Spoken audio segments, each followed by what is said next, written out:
चेहरे पर मुस्कान होती है तो दुनिया भी आपके साथ होती है। आंसुओं को तो आंखों में भी पनाह नहीं मिलती। गुड मॉर्निंग, सुप्रभात, वंदे मातरम। स्वागत है आप सब लोगों का मेरी तरफ से। आपका दोस्त ईश नारायण फिर से एक नई कहानी के साथ सुबह 7 बजे आपके साथ उपस्थित है। कहानी वो जो दिल को छू जाए, कहानी वो जो दिल के करीब हो, कहानी वो जो लगे कि मेरे जीवन का हिस्सा है। बस आज की कहानी ऐसे ही एक बहुत ही अमीर आदमी की, या हम उसको उद्योगपति भी कह सकते हैं। एक उद्योगपति जो कि बड़ा मेहनत करके वो इस मुकाम तक पहुंचा था और आज की डेट में बहुत अच्छा मुकाम वो हासिल कर चुका था। चारों तरफ उसकी प्रसिद्धि फैल चुकी थी। जब वो इतना अमीर था तो वो व्यक्ति दिल का भी बहुत अमीर था। कि कहते हैं जो नीचे से ऊपर पहुंचता है वो दिल का भी अमीर रहता है।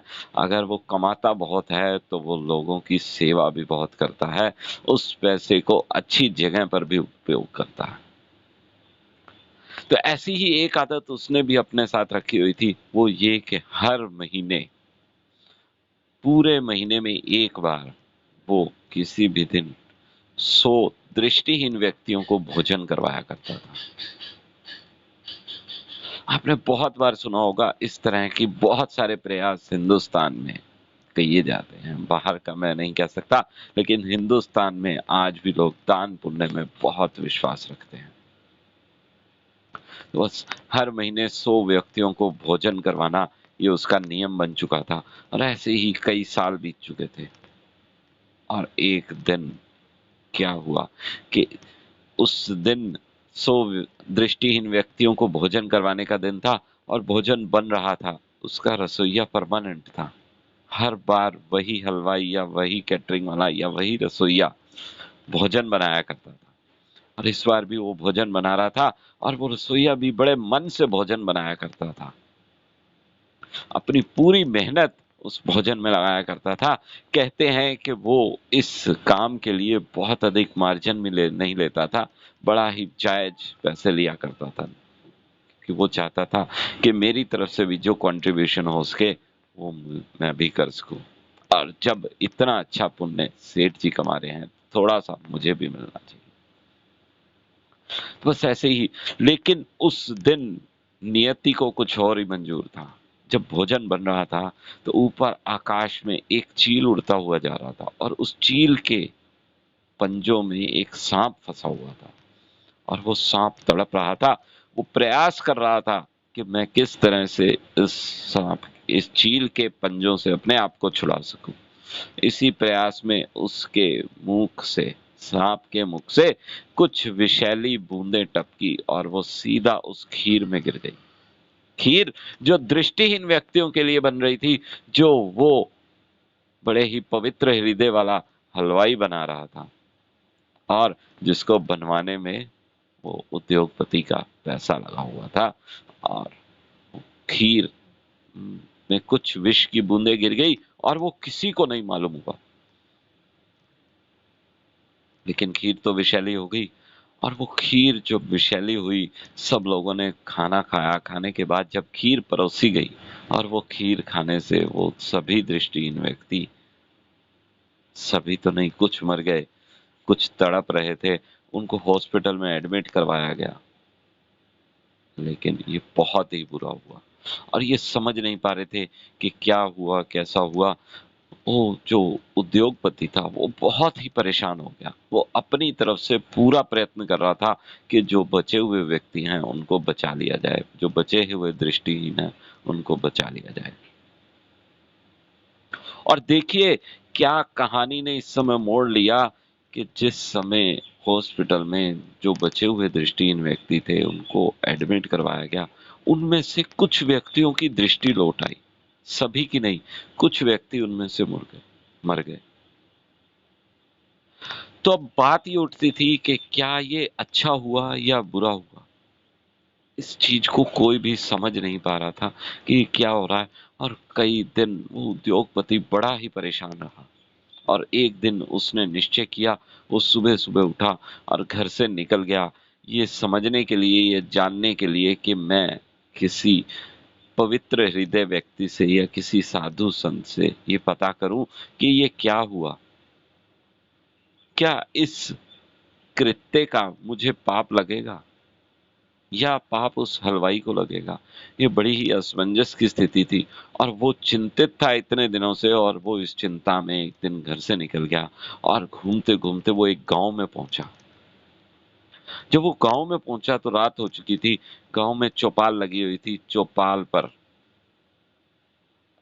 उस उद्योगपति ने चौपाल पर पूछा कि मैं दूर बड़ी दूर से आ रहा हूँ और मुझे यहाँ रात काटने के लिए जगह चाहिए, पर मैं यह चाहता हूँ कि कोई ऐसा धर्म कर्म वाला घर हो,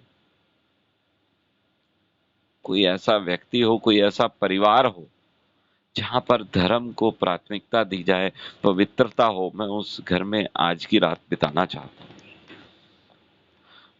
तो चौपाल में बैठे लोगों ने उसको बताया कि आपने बिल्कुल सही कहा, यहाँ पर एक बहन भाई रहते हैं जो कि बड़े ही पवित्र हृदय हैं, दिन रात सिमरन करते रहते हैं, तो हम आपको उनका पता बताते हैं। और उन्होंने चौपाल से एक बच्चे को भेजा जो उस व्यक्ति को, उस उद्योगपति को वहां पर छोड़कर आया।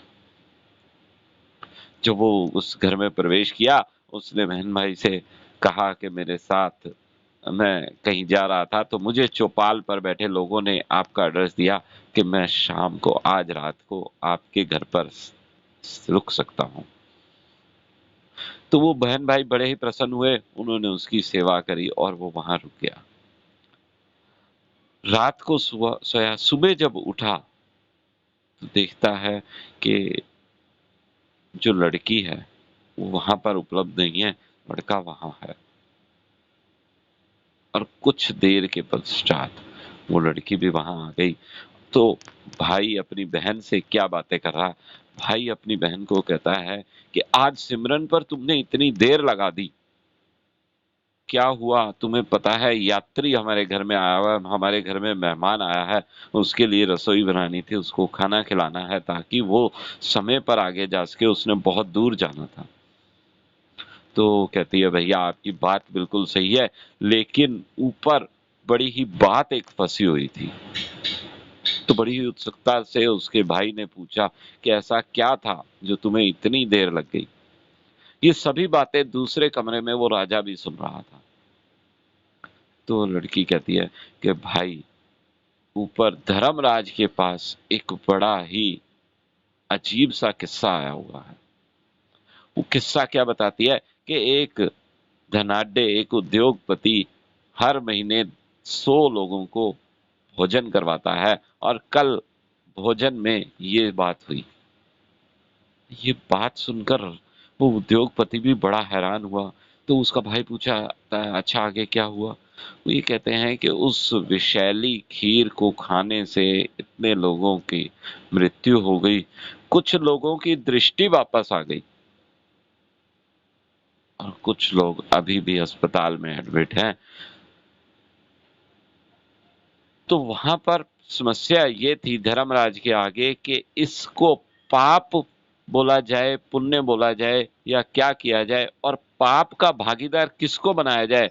उस उद्योगपति को पाप का भागीदार बनाया जाए, उस रसोइये को पाप का भागीदार बनाया जाए जिसने खीर को खुला छोड़ा हुआ था, या उस चील को जो सांप को पकड़ के ऊपर से जा रहा था, या उस नाग को इसमें पाप का भागीदार बनाया जाए जिसके मुख से कुछ बूंदे टपकी थी, क्योंकि जानबूझकर ये कृत्य किसी ने नहीं किया।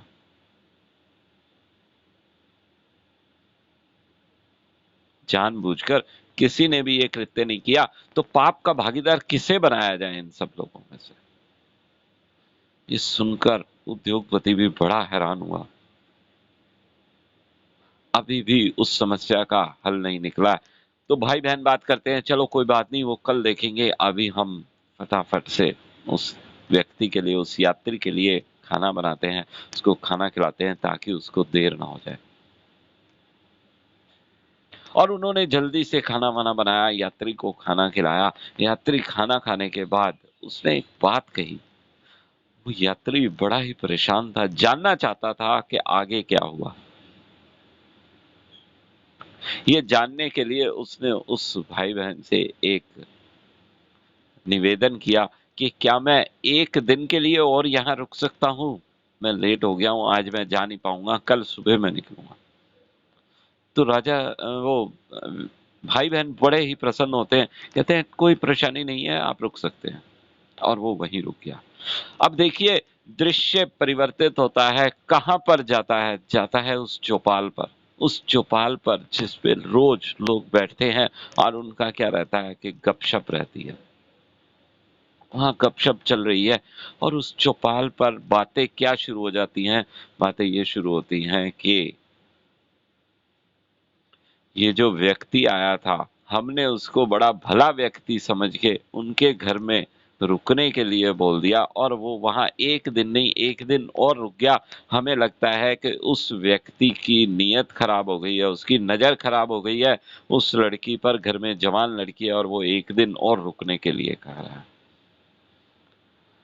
और वहाँ यही बातें होने लगी कि उस व्यक्ति की नीयत खराब है, जिसके कारण वो एक दिन और यहाँ रुक गया है। और ये बातें वहाँ पर चलती हैं और पूरे गाँव में फैल जाती हैं। इसी के साथ वो दिन बीत जाता है, रात हो जाती है, सो जाते हैं सभी लोग और सुबह-सुबह नित्य कर्म के बाद वो लड़की सिमरन करने के लिए फिर बैठ जाती है। और सिमरन करके जब वापस लौटती है और रसोई तैयार कर रही होती है, तब उसका भाई उससे ये पूछता है कि आज क्या हुआ ऊपर? धर्मराज ने कुछ निर्णय लिया? तो वो कहती है हाँ, आज निर्णय हो गया। तो वो व्यक्ति भी फटाफट से दरवाजा खोलकर उस कमरे में आ जाता है और कहता है कि बेटी मुझे भी बताओ कि वहाँ क्या निर्णय हुआ?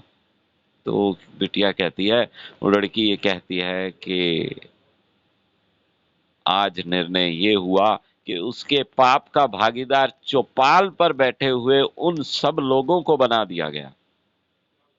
ये सुनकर वो व्यक्ति भी और उसका भाई भी बड़ा हैरान होता है कि ऐसे कैसे बोला? ऐसे कि उन उस घटना का पाप उस समय किसी को नहीं लग रहा था, क्योंकि किसी ने भी जानबूझकर नहीं किया, लेकिन उनको जरूर लगा जो दूसरों की बैठकर निंदा करते रहते थे। तो निंदा का फल ये होता है कि निंदा करने से किसी और का पाप भी हमारे सिर पर आ जाता है। तो हमारी प्रयत्न ये रहना चाहिए कि हम किसी की निंदा ना करें। निंदा करने में अपना समय व्यर्थ गंवाने की बजाय हम इस पर कंसंट्रेट करें कि हमारा जो लक्ष्य है, हम जो काम करना चाहते हैं, हम जो मंजिल पाना चाहते हैं, उसकी तरफ हम अपने कदम आगे कैसे और आगे बढ़ा सकें, कैसे जल्दी से जल्दी अपने लक्ष्य को प्राप्त कर सकें। तो निंदा को छोड़कर अपने कार्य में लगे रहें, परिश्रम करते रहें, मंजिल अवश्य मिलेगी। तो आज की कहानी यहीं तक थी और ये कहानी आपको कैसी लगी? अच्छी लगी, बुरी लगी, या आप इस कहानी पर कुछ कमेंट करना चाहें तो मैं चाहूँगा मेरे यूट्यूब चैनल पर एक कहानी सुनने के बाद उस पर कमेंट ज़रूर करें, इसको शेयर करें और चैनल को सब्सक्राइब करें। और मैं चाहूँगा कि ऐसी-ऐसी कहानी रोज़ मैं आपको सुनाता हूँ, तो आप इसको दूसरों के साथ भी शेयर करें, जिससे इस कहानी से रिलेटेड जो भी संदेश वो लोगों तक पहुँच सके और एक भी व्यक्ति की अगर जीवन में कुछ परिवर्तन आ सके, तो मेरा ये प्रयास को मैं सफल मानूँगा। तो आज के लिए यहीं तक। आप सब लोगों का बहुत-बहुत धन्यवाद, शुक्रिया, थैंक यू। तो कल सुबह इसी समय, इसी लिंक, इसी प्लेटफॉर्म पर हम फिर से मिलने वाले हैं। तब तक के लिए धन्यवाद। Don't worry, be happy.